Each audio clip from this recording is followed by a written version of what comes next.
भक्तों की पदरज को माथे पर लगाने वाले भगवान क्यों आखिर ईंट पर खड़े हुए? अनंत कोटि ब्रह्मांड का नायक विट्ठल।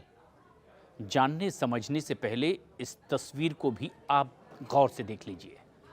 संसार को चलाने वाली परम शक्ति सर्वोच्च पद पर विराजमान है। ये न्याय व्यवस्था और सृष्टि संचालन का कार्य कर रही है। तस्वीर आश्वस्त करती है, भरोसा जगाती है कि गलती के लिए क्षमा मांगने पर माफी मिल ही जाती है। बिगड़ी बन सकती है, किस्मत भी संवर सकती है। और इस तस्वीर से भगवान का प्रभाव भी पता चलता है। एक सच ये भी है कि भगवान की इस छवि से भय पैदा होता है, जिसके लिए गोस्वामी तुलसीदास जी सुंदर कांड में लिख कर गए, भय बिनु प्रीति न होई, यानी बिना भय के प्रेम भी नहीं होता। अब दूसरी तस्वीर भी गौर से देख लीजिए। अनंत कोटि ब्रह्मांड का नायक ईंट पर अपने दोनों हाथ कमर पर रखकर खड़ा है, भक्तों की बाट जोहता, उनकी राह तकता हुआ। तस्वीर भगवान विट्ठल की है, जिन्हें आपने जरूर देखा होगा, मगर इस तरह की तस्वीर कई सवाल खड़े करती है। अगर आपने नहीं देखा होगा तो अब देख लीजिए। संत तुकाराम अपने अभंगों से में विट्ठल के स्वरूप का अद्भुत वर्णन करते हैं और उनके रूप को अत्यंत मनोहक तरीके से पेश भी करते हैं।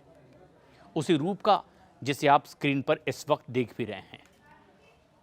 लेकिन अब अभंग क्या होता है, तो इसे दो शब्दों के मेल से समझा जा सकता है।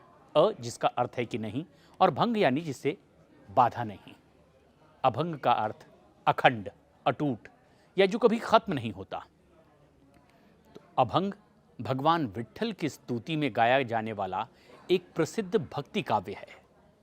संत तुकाराम का एक प्रसिद्ध अभंग है, सुंदर ते ध्यान उभे विटेवरी, काकटावरी ठेउनिया। यानी मराठी में इसे अभंग का अगर हिंदी अर्थ करें तो दर्शन में जो अत्यंत सुंदर हो, मनमोहक हो, भगवान विठोबा एक ईंट पर खड़े हैं और उनके दोनों हाथ उनकी कमर पर टिके हुए हैं। तुकाराम ने कहा कि विट्ठल के अलावा किसी और की स्तुति उन्हें पाप लगती है। तुकाराम के लिए विट्ठल ही उनके गुरु हैं, रक्षक, जीवन का आधार हैं। तस्वीरों में आप गौर से ये देख भी पा रहे हैं कि विट्ठल की दृष्टि धरती की ओर है, मतलब वो नीचे निहार रहे हैं, खड़े ईंट पर हैं। कथा दरअसल ये है कि एक बार पंढरपुर में भगवान विट्ठल से रुक्मिणी जी ने पूछा कि इतने सारे भक्त रोज आपके दर्शन के लिए आते हैं, फिर भी आप हमेशा अपनी दृष्टि झुका कर ही रखते हैं, किसी से दृष्टि मिलाते क्यों नहीं? आखिर बात क्या है? और उस पर भगवान ने कहा, जो केवल मुझसे मिलने आते हैं मैं उनसे कृपा दृष्टि दिखाता हूं। मंदिर में ज्यादातर लोग मुझसे कुछ ना कुछ मांगने के लिए आते हैं, मुझसे मिलने तो शायद ही कोई कभी कभी आता हो। जो मुझसे मिलने आता है मैं उसी से नजरें मिलाता हूं। उनका इशारा तुकाराम की ओर था, जो बीमार होने की वजह से मंदिर नहीं जा पा रहे थे। एक कथा के मुताबिक भगवान विट्ठल रुक्मिणी जी के साथ में तुकाराम से मिलने उनके घर पर गए। लोक कथाओं और वारकरी परंपराओं के मुताबिक भगवान विष्णु स्वयं गरुड़ पर सवार होकर अपने भक्त तुकाराम को लेने के लिए पहुंचे थे। विट्ठल को भगवान श्री कृष्ण का रूप माना जाता है, लेकिन भगवान को ईंट पर क्यों खड़ा होना पड़ा? मान्यता के मुताबिक पुंडलिक नाम के एक युवक की माता पिता की निस्वार्थ सेवा को देख करके भगवान विष्णु को वैकुंठ छोड़ करके धरती पर आना पड़ा था। क्योंकि उस समय पुंडलिक अपने वृद्ध पिता के पैर दबा रहे थे, इसलिए उसने भगवान को आसन देने के लिए एक ईंट उनकी तरफ खिसका दी और उसी ईंट पर खड़े होकर उन्हें प्रतीक्षा करने के लिए कहा। आज भी भगवान महाराष्ट्र में पंढरपुर में विट्ठल के रूप में विराजमान हैं।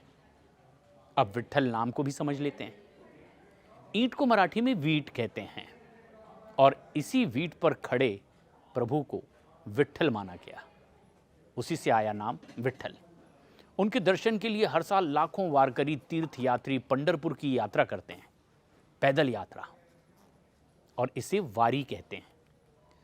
भक्त संत ज्ञानेश्वर महाराज और संत तुकाराम महाराज की पादुकाओं को पालकी में रख करके पंढरपुर पहुंचते हैं। लंबी यात्रा करते हैं, कई दिन इसमें लग जाते हैं। विट्ठल के प्रति अपनी गहरी भक्ति और प्रेम को दर्शाने के लिए महिलाएं अपने सिर पर पवित्र तुलसी का पौधा रख करके, जबकि पुरुष ढोल मंजीरे की थाप पर ज्ञानबा तुकाराम गाते हुए आगे बढ़ते हैं।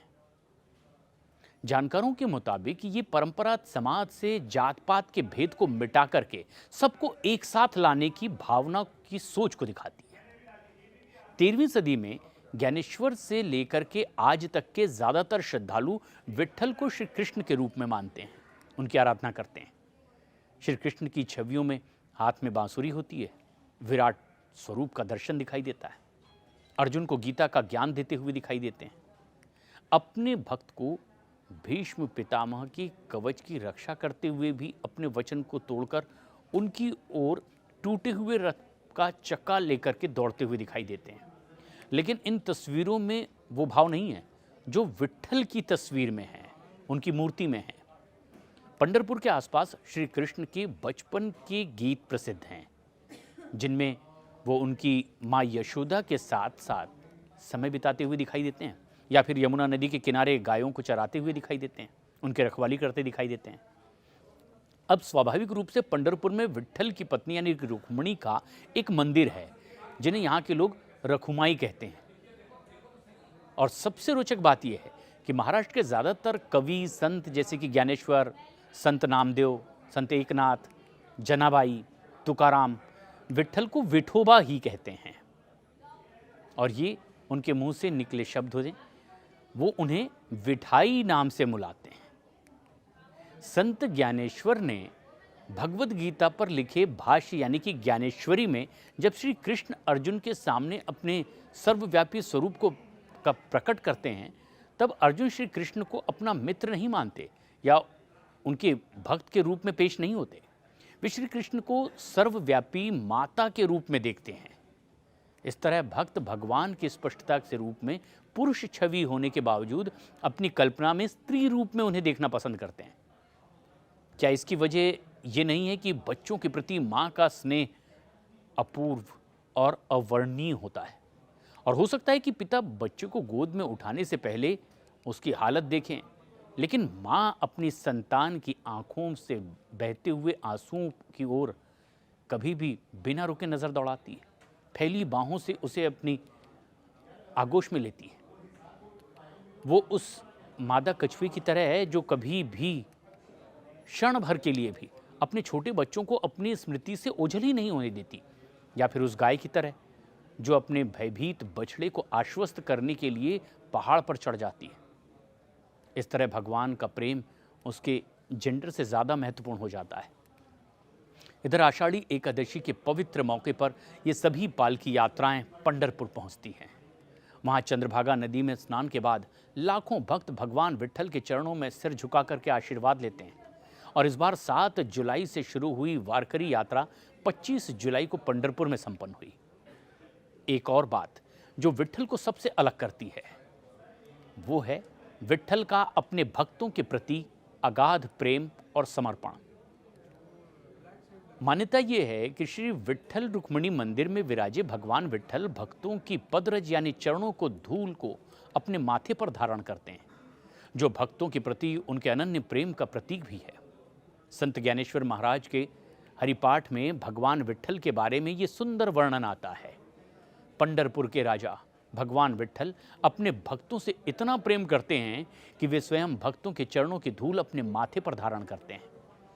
संत नामदेव महाराज भी विट्ठल को भक्त परायण यानी भक्तों के पीछे चलने वाला और दासानी दास यानी दासों का भी दास कहते हैं। तो अगली बार वारकरी पालकी यात्रा में शामिल होने का प्रयास आप भी जरूर करें। ना हो सके तो पंढरपुर में अब आपकी राह देख रहे विट्ठल के दर्शन के लिए भी जाएं।